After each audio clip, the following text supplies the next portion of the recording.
Morning, Steve. Hello, and welcome to the morning sports briefing here on Monday. Monday. Is it Monday? No, it's not. It's Tuesday, isn't it? The 29th of September.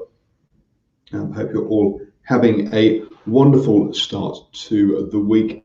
In the news today, we have updates from the squash and also from the basketball. So we'll kick off with the NBA, and over in the NBA, the Miami Heat beat the Boston Celtics 125 to 113, and that meant they won the series 4-2. They will go through to play the LA Lakers in the final in the NBA finals. Now the Lakers came through 4-1 over the Denver Nuggets. So look forward to that, the NBA Finals. Don't forget to join us this evening at 8 p.m. for the basketball show, where Daniel will go through those conference finals and bring you up to date with all of the action. I'm going to hand you over to Arshad now, who's going to take us through our cricket update. Good morning, Paul, and good morning to our viewers and listeners out there on the interweb. RCB have racked up another score of 200. The Royal Challengers Bangalore continued the big scores coming out of the IPL recently, as they posted 201 for 3 against the Mumbai Indians. The runs were shared around fairly evenly between Devdutt Padikkal, Aaron Finch, AB de Villiers, with only Virat Kohli missing out on the runs. In reply, the Indians were struggling at 78 for 4 before a partnership between Kieron Pollard and Nishan Kishan gave them some hope. At one stage, they were ahead of the RCB at the equivalent time in the run chase. But was it all going to be enough, as they needed 19 runs off the final overs? Well, yes and no. With 3 balls left, Kishan hit a 6 and then went out the next ball on 99 and upset Kieron Pollard. He needed 6 to win the game, and Pollard hit a 4, and the teams have headed to a super over, which hopefully we can bring you the results of later on in the show. So they're basically at the super over stage. Going on into the UK, where the English women and the West Indies women are playing their 4th T20 international. England women batting at the moment, they're on 112 for 4 after 14 overs, so they're going along quite nicely. Looks like they'll be racking up another big score, which probably put them in the box seat to win that one. Whilst the rest of the world looks at ways to start up sport in the COVID environment, South Africa has had to cancel their 2020 Mzansi Super League competition, their flagship tournament in the country. CSA Cricket South Africa is yet to release fixtures for the upcoming season, but they plan to play a franchise-based T20 competition towards the end of the upcoming summer. That is to give their players game time leading up to the T20 World Cup. Bangladesh 3-test tour of Sri Lanka has been postponed again, as the sides struggle to come to agreement around quarantine requirements. The BCB president, Nazmul Hassan, said on Monday that the tour is not cancelled yet, but the disagreement between the two boards has forced them into asking Sri Lanka to reschedule the tour. The tour was supposed to start on the 23rd of October. Just heading back to the super over there, and it looks like just trying to get a score. No, I can't get quite a score. They don't really provide it. Damn it. Sorry. What do we got? 2, 6. They got 6 for 6. The Mumbai Indians have got 6 runs. I've just lost a wicket. So 1 ball left, and I've got 6 runs. The RCB will be chasing some total around the 6 to 10 mark. And that, Paul, is our cricket news for today. Thank you very much, Arshad, for being with us. That I'll hand you over to Stephen, who's going to take us through our birthdays this morning. Good morning, everybody tuning into New Zealand Sport Radio. Well, it's a wild old day here in Auckland this morning. It's going to be a high of 14 degrees. It's already that at the minute, so it's not going to get any better than this. But at times this wet is coming in sideways. So if you're on the roads today, just be very, very careful. But once again, it won't dampen the spirits of our 3 birthday recipients today. A former Samoan and All Black Rugby International, a former All White with the knack of finding the back of the net, and finally a former Kiwi who is listed as one of our greatest ever. And that's where we start. this morning. Mark Graham, born this day, the 29th of September 1955, is a New Zealand former professional rugby league footballer and coach, a back rower and former captain of the New Zealand National Rugby League team. He has been named as the greatest player the country has produced in the century from 1907 to 2006. Graham played in the 29 tests, captaining the Kiwi side in 18 of them and scoring 7 tries from 77 to 88. In 1995, Graham was one of the initial inductees of the NRL Legends of League. The following year, he was inducted into the New Zealand Sports Hall of Fame. He went on to coach the Auckland Warriors in the National Rugby League for 2 seasons. In 1999 and 2000, he later became defensive coach for Japanese rugby union club Kanetetsu. Then, yes, also the Blues as well. He spent a bit of time at the Blues in a capacity. He may have even been a defensive coach. Excuse me. Moving right along, Shane Edward Smeltz. Shane Smeltz, born this day, the 29th of September 1981, is a New Zealand footballer who plays as a striker for the Gold Coast United in the National Premier League in Queensland. I think he's actually retired, but we'll have to check on that. Smeltz spent much of his early career playing in Australia before moving to England, where he played for 2.5 seasons. Smeltz played mostly in the A-League from 2007 onwards, with the exception of brief stints in Turkey and Malaysia. He ended his professional career with the Indonesian team Borneo FC. Smeltz is the all-time second highest goal scorer in the A-League and was the top goal scorer for Gold Coast United. Smeltz has scored 24 goals in 58 international appearances for New Zealand and played at the 2010 FIFA World Cup. He's a man who certainly knows how to find the back of the net.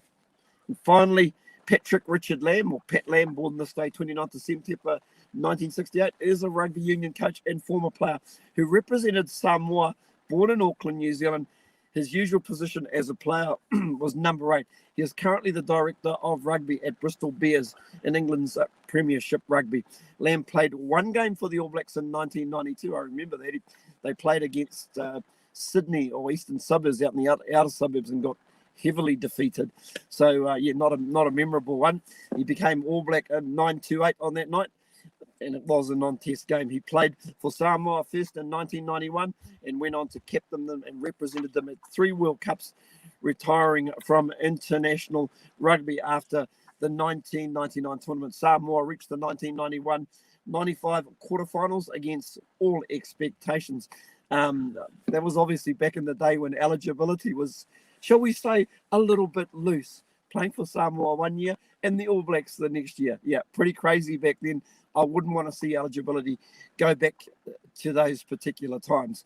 Anyway, anyhow, happy birthday to all 3 of our recipients this morning, Mark Graham, Shane Smeltz, and of course, Pat Lamb. I'll be back with a very, very tiny rugby league news shortly. Thank you very much, Stephen, for that. And yes, it's wild and wet here in Waihi as well. So let's hope all the birthday will stay nice and dry and warm to enjoy their cake. Moving on then to the squash and over in the PSA Squash World Tour Finals in Cairo. Joel King had a tough start in that as she was defeated by Noor El Shabin 11-9, 11-1 in a best of 3, and that's so she lost her first in the round robin tournament. Paul Cole will start up against Marwan El Shourbang tomorrow, so that's Wednesday morning in New Zealand time. So it's being up to date with that as we get the news. Also in squash. At the weekend, we had the National Squash Centre Invitational PSA Satellite Tournament held here in New Zealand. It was put together to give the players some match practice. Really, Lepuan Chileshi took the men's tournament. He won 11-7, 11-7, 11-6. in that one. And over on the women's side, and he's ranked 148th in the world.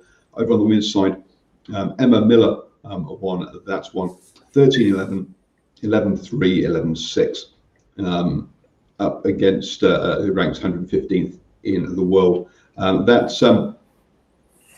is also a good warm-up because we'll have the National Senior Championships will be in Auckland at the end of October. This weekend, the National Junior Championships will be starting in Christchurch. So we'll bring you updates on all that squash news as we get it. Going to hand you back now to Stephen. It's for the sport that just keeps on giving, even if it just gives a little bit this today in the NRL. Yeah, very much so. It does give a little bit today as we gear up for the first lot of finals coming up this particular weekend. And thank you to Barry McGee. I've just been told the Harbour Bridge is closed in both directions. Thank you for that, Barry. I was thinking about going that way, so I'll be going the other way from now on, out west. Anyway, after finishing the season on a high note with a 40-28 win over the Manly Seagulls on Sunday, attention now turns to the next season and what might await the men from Mount Smart. I've seen some of our boys become men and some of our men become real leaders, says coach Todd Payton. The Warriors are finished in 10th place, just 4 points outside a playoff spot. But now the focus turns to what next, with plans to be based on either at Mount Smart or Australia again in 2021. I've got to apologise, Barry. Barry McGee. Sorry for mentioning that Manly result, mate. I know you're a big Manly supporter.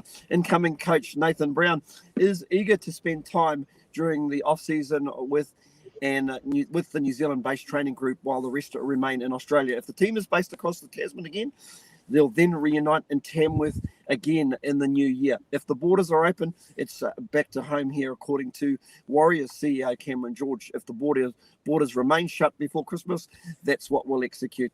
The newly retired Adam Blair won't be part of the playing group, but will stay at the club in a non-playing capacity. He brings a lot to the club in terms of his welfare support for players, young players, says George. He's got so many attributes. After Sunday's big win over Manly, the veteran forward was sent off with a rousing haka from his teammates. I never went out to be the best player on the field, just to be a player that people loved playing with and hated playing against. Blair reflects. There are also traits that the 2020 Warriors as a whole should be remembered as. Yeah, exactly. Very, very solid season from the Warriors given their circumstances. That's it for me today. I'm going to try and negotiate my way to pick up a chap who's coming out with me today. And I don't know what the traffic's going to be like, Paul. It's pretty crazy. If the Harbour Bridge shut in both directions, wow. Yes, good luck to people travelling in Auckland. Perhaps you might want to be working from home if at all possible, would be my suggestion there, because yes, it is going to be travel chaos in Auckland today with the Harbour Bridge closed. Catch you later, Stephen. Thank you very much for that update. Moving on then into the UFC, and Adesanya was questioned about, or was asked about Young's fight where he lost to Klein at the weekend. He said, "Who cares? He missed weight. He cheated. He doesn't matter." That's of the Klein who beats Kiwi Young. Israel went on to say that basically that too many fighters are coming in overweight, and they're willing to lose 20 to 30% of their purse to ensure they get the win by being overweight. And that he reckons that 90% of the purse should be given to the other fighter for fighters that come in over the weight, and that would stop fighters from coming in overweight. The UFC president said it's not their place to, it's the commission that handles that around the fines for overweight. But he said, yeah, Israel definitely right. If you take away 80 or 90% of someone's purse, they're definitely going to come in on weight. Over in the French Open then, and on the women's side, Margareta Vondrousova has lost in the first round. She was the losing finalist last year. So she went out 6-1, 6-2 to Poland's Iga Swiatek. in the first round. Over on the men's side, and Rafa Nadal went through 6-4, 6-4, 6-2. His next opponents will be American Mackenzie McDonald, and the US Open champion Dominic Thiem also went through 6-4, 6-3, 6-3 over Marin Cilic. Obviously, a lot of matches going on in the first round at the French Open. There's just a couple of highlights for you there. Ashwin, do we have an update on that Super Over? Yeah, look, that's what I've been hanging around here. So, RCB chasing 8 runs to win the match. Have got 6 and 2 balls remaining. So, they need 2 runs to win that game. Yeah, but there's 2 balls remaining, unfortunately. 2 balls remaining. I'll give you an update on the England women's West Indies women's game, and England are on 133 for 5. They're in the 18th over at the moment, so 3 and a bit to go. 2 and a bit to go. Sorry, 2 and a bit overs to go there for the England women as well. And just heading back. No more updates at this point in time for the Super Over. As you're traveling in your travel chaos in Auckland, don't forget you can listen to us on the go. Just download, just search New Zealand Sports Radio on your favourite podcatcher. Be that iHeartRadio, iTunes, Spotify. I would say listen to us as you go for a walk, but unfortunately, I would suggest going for a walk today is not a good idea in that weather. So you can catch us on there. Don't forget also we're on Facebook, our Facebook page, New Zealand Sports Radio as well. We come at you 7 a.m. every single morning with the morning sports briefing. It's your best way to start the day up to date with all of the important sports news. And unless they've scored off that ball just then, Ashwin, I think we're probably going to be out of time. We're just out of time. We'll do a quick refresh. Oh, well, maybe not a quick refresh. So don't forget, do join us this evening, 8 p.m, where Daniel takes you through all of your NBA action. And have a wonderful day, folks. Stay dry, stay warm, and catch you all tomorrow morning for the morning sports.